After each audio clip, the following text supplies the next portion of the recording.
actually really, at the time they said, Gary, guess what? Software is so hard to build, and it's so rare to have really good software engineers in the world that the people who need it the most, like some of the most mission-critical things in the world, literally they have to resort to Deloitte, which is like, I'm so sorry if people are going to go work for Deloitte, but it's like, if that's the best, like they're really not quite getting the best software in the world.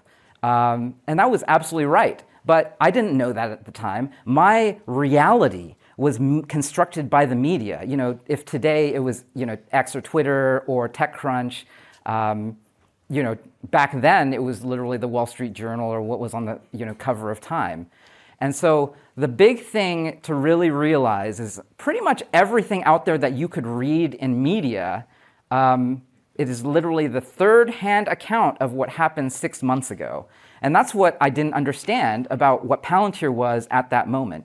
It was literally someone who had just sold PayPal. I had actually invited Peter Thiel to speak at Stanford a bunch of times before. It wasn't like I didn't know who he was. He was bankrolling it personally. It was like my friends who I'd like worked on projects with before. We tried to start companies before. You know, I just couldn't get over it. I thought, you know what? Like, I'm not reading about selling enterprise software to three-letter agencies on the internet or in the newspaper, so it couldn't possibly be big. I got it exactly wrong. The other thing that's really crazy and sort of classic is that, like, you know, the things that turn out to be huge, they sound actually stupid, or like literally they don't make sense sometimes. Like, do you remember what they said about the iPod? All that hype for an MP3 player, you know, the reality distortion field is starting to warp Steve's mind if he thinks for 1 second this thing is going to take off. And of course, the iPod became the iPhone, and it changed the world. And you know, now basically X and Facebook, like, it's the same deal. I remember one of the reasons why I didn't go work for Google in 2003 instead of you know, going to Microsoft was that we all used Google on campus, but none of us believed it would make $1. And that sounds completely insane today, because it's sort of a wonder that any other company in the world makes money other than Google today. So I think this was just something that I didn't understand. Like, things that seem like an idea, but then are actually good ideas, that's actually what you're supposed to do. And then, if anything, at YC we've learned that there's another level to it, which is also your expertise. And this is actually a really hard thing. Basically, you always want to be in that sweet spot. And so there's a parallel thing to this slide where it's not just, it's also founder market fit. So, you know, sort of people who are able to build technology on one side, and then people who understand a problem that is worth a lot of money on the other side. And then when you look at the, you know, 10 or $100 billion valuation companies in the world, like, when they started, they were literally like, that was the intersection. So there were like basically two Venn diagrams that are really important. There's that one, which is people who can build and people who understand weird, really hairy problems that nobody else can solve. And then this one, which is good ideas seem like they're actually a good idea, but then it seems like a bad idea. And you know, Thiel's 0 to 1 does a way better job of explaining all of this than this segment of my talk. So you should go check that out. I mean, aside from that, and this sounds kind of stupid for people who like probably had a good financial literate, you know, upbringing from their parents, but I definitely didn't have that. Literally, I went up to Microsoft and got the nicest apartment. I bought a brand new car, and I already had a ton of student debt. I just loaded myself down with debt. And it was crazy because I was basically not being fed by my work. I felt terrible about not being able to get anything done at Microsoft. They paid me a bunch of money that I ran out and just spent money on. I just wanted to spend the money to try to fill that hole in my heart that, like, oh, somehow if I get that really nice car, I'm going to feel better.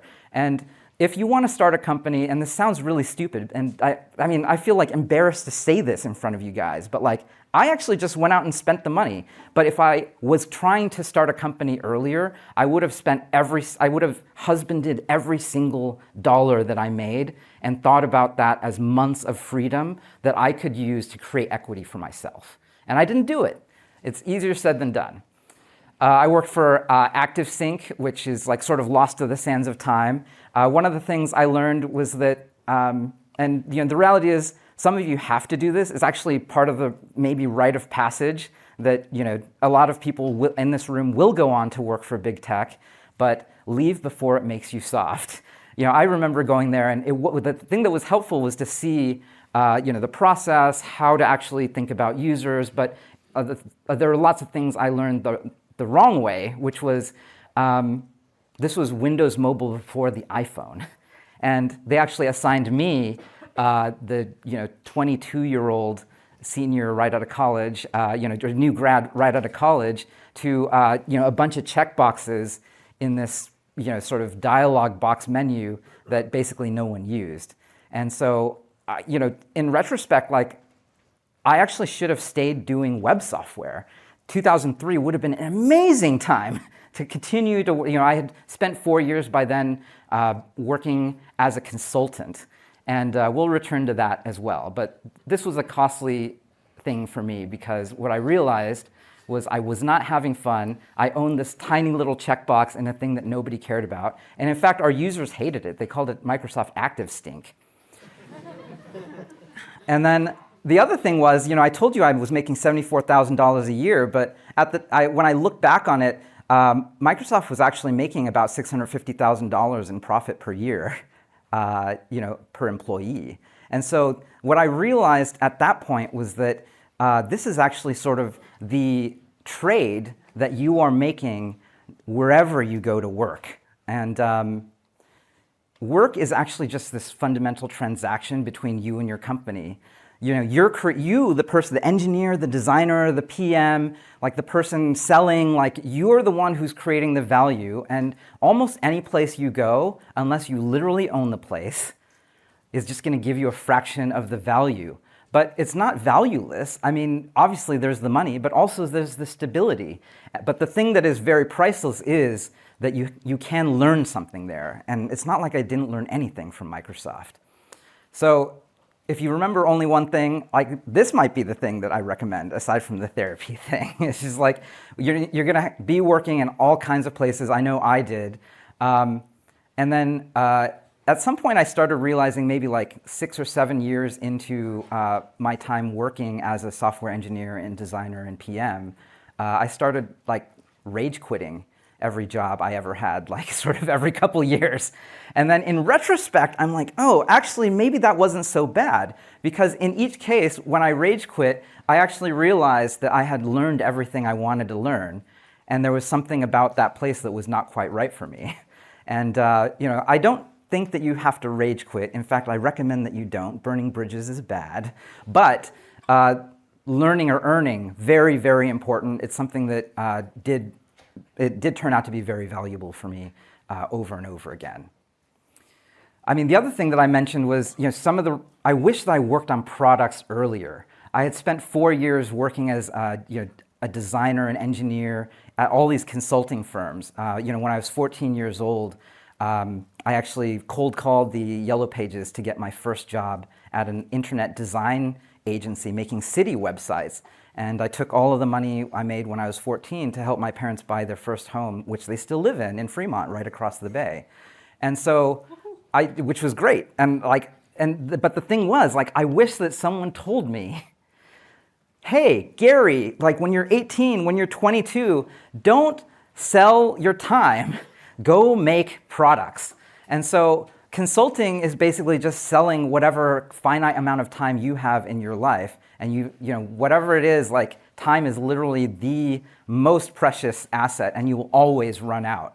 Whereas if you make a product, if you make a service that actually is something that is the same thing over and over again, if you make software, if you make hardware, if you make things that you can sell, you can go to sleep, you can take a nap, and like the thing's just going to keep making money for you. And I wish I started doing that much earlier. Okay, let's fast forward a little bit. Once again, Stanford came into my life in that Y Combinator was actually hosting one of the first startup schools. Today, a startup school is sort of a website where you can learn how to start startups. But before that, it was an event down the street at Dinkelspiel Auditorium. And this was me sitting on the floor of it. So I had just rage quit Palantir. I was working at a friend's startup as a designer. And I was also maybe going to become a hip-hop editorial photographer. Literally, I was taking $200 jobs off of Craigslist and getting paid like just cash. And I happened to have all this camera gear. And I had just started working on a side project with my fraternity brother, Sachin Agarwal, who was actually my Phi-Sci brother as well on campus and back in the day. And so we were working on this weird like blogging thing on the side. I was working by day as a designer, and so I had a lot of time to code in the evenings. And then I came to Dinkelspiel Auditorium and sat on the floor, and that's Paul Graham. Sitting next to him is Mark Zuckerberg. Behind him, I think, is Jack Dorsey, and next to him is Paul Buchheit, who created Gmail. So, and I'm on the floor with my camera, and I'm a nobody. And actually, the funny story, real quick, about Paul Buchheit. I ended up working with him. He's a group partner at Y Combinator. He's very brilliant, and he's an amazing friend today. But in 2004, about the time when I flew down to have dinner with Peter Thiel and said no to Peter Thiel, I flew down to have an 8 p.m. interview at Google. And I was having a great time. Every single interviewer at Google was like, "Oh yeah, you're doing great. You're awesome. Like, we'd love for you to be on the APM program at Google." It was 2004. My final interview was Paul Buchheit, and he asked me a very simple question. "Hey, my name's Paul. We're working on Gmail. Can you do an estimate for me? How much money are we costing Yahoo Mail by giving away Google Gmail for free?" And I totally flubbed the question. Basically, I knew I screwed up. He knew I screwed up. And I said, "Well, I guess I screwed up." And then he said, "Yep." And he closed his laptop and he walked out the door. I did not work at Google. So anyway, I only tell you these stories because like these things will happen to you. And it's like kind of crazy. It's going to work out. I promise. It's going to be fine. Like, you have to have the right mindset. It's going to be okay. But this was actually what got me into Y Combinator. I was sitting on the floor taking photos with that like giant Canon, lens, and then I realized, oh, well, they don't even have any good event photography. Let me put it on my blog platform, and then I'll post it to Hacker News. And then literally, we were applying to YC, and that was why Paul and Jessica said, "Oh, we should probably interview these guys." And then the rest is history. We got into YC. TechCrunch actually wrote about us and left, like Michael Arrington actually left us on top of the homepage of TechCrunch all weekend. We got 10,000 signups from that, and then 10,000 became 20,000. We built it into a top 200 website and sold it to Twitter many years later. And so that was sort of my real entree into startups. And it all sort of started not with like asking anyone to be my mentor, but by me just trying to figure out, well, I have these skills, I have this very expensive camera, how do I turn this into something that helps other people? And I believed in YC, I believed in Paul and Jessica, and I ended up entering their orbit, and they really gave me my shot as a founder. So